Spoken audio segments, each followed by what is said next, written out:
Do you know which countries are the hardest to invade in the world? One of them is something you would never expect. Friends who know can write the answer in the comments. See if your answer is the same as mine. Unique geographical barriers. The first country we're going to talk about is Russia. As a superpower, its military strength is unquestionable. Since the collapse of the Soviet Union, he inherited most of the Soviet Union's military legacy. Standing on equal footing with the United States, invading it is no easy task. But this is only part of the reason. Long before that, Russia has proven itself more than once, its advantages in the geographical aspect. As everyone knows, Russia's territory is very vast. It is the largest country in the world by area, and it is located at a high latitude with extreme weather. Foreign invaders are easily disadvantaged due to unfamiliarity with the local climate and fall into a disadvantageous position. Here are two very typical real cases. The first one happened in the early 19th century. At that time, Napoleon's expedition reached Russia. Soon after, he led 600,000 troops into Moscow. However, Russia's territory was truly huge. Their supplies were delayed due to the distance, plus the extreme cold, making the living environment harsh. The army was forced to withdraw soon after. The original 600,000 Russian troops suffered heavy casualties. In the end, only a pitiful 30,000 remained. The second one occurred during World War II, when Hitler launched an invasion of Russia, but not long after entering Russian territory, the army was hit by a cold wave and soldiers suffered frostbite. Equipment failed, and the German army was soon surrounded and annihilated by the Russians. The second country we are talking about is the United States. Interestingly, as a military power, it also has a dual protection from geographical factors. Its east and west sides are both vast oceans.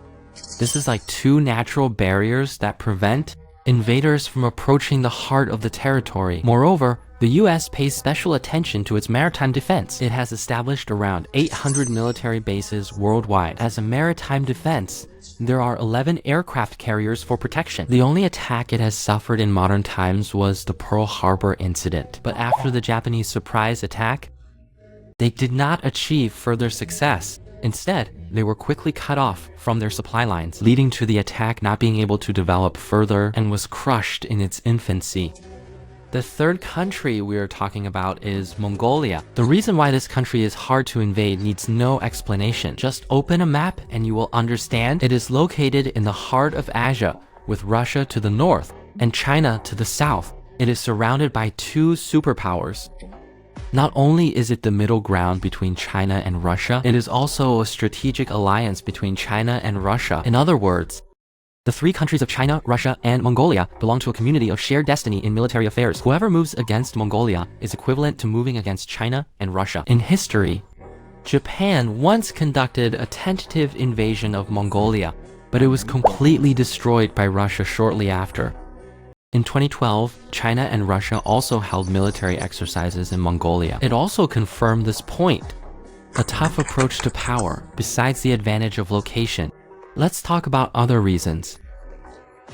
The country we are talking about is Afghanistan. Yes, it's the country that has been surrounded by war for years. Although Afghanistan has frequently fallen into war in recent years, it has also earned a bold nickname, Graveyard of Empires. The reason is that its people are very fierce. They have a strong will to resist and do not want to be ruled by other countries, and they are good at using the terrain to conduct mountain guerrilla warfare against invaders. As early as the 19th century, it once repelled British invasions 3 times. In the last century, it waged a 10-year guerrilla war, which forced the Soviet Union to withdraw from Afghan territory. In modern times, it fought against the US, waging a 20-year war of attrition, when the US forces with advanced equipment had no way to use their strength. Similarly, Switzerland is also a very tough nut to crack. It has a very comprehensive defense system. Geographically, it is protected by the Alps, and if there is an invasion, it can quickly take the initiative on mountain roads, block the enemy's attack routes. In terms of military strength, It implements a policy of conscription for all. It can mobilize up to 700,000 troops. Economically, it is also a world financial center. You must have heard of the name of Swiss Bank in TV dramas. If history is subjected to military attacks, then the whole world will fall into a great economic turmoil.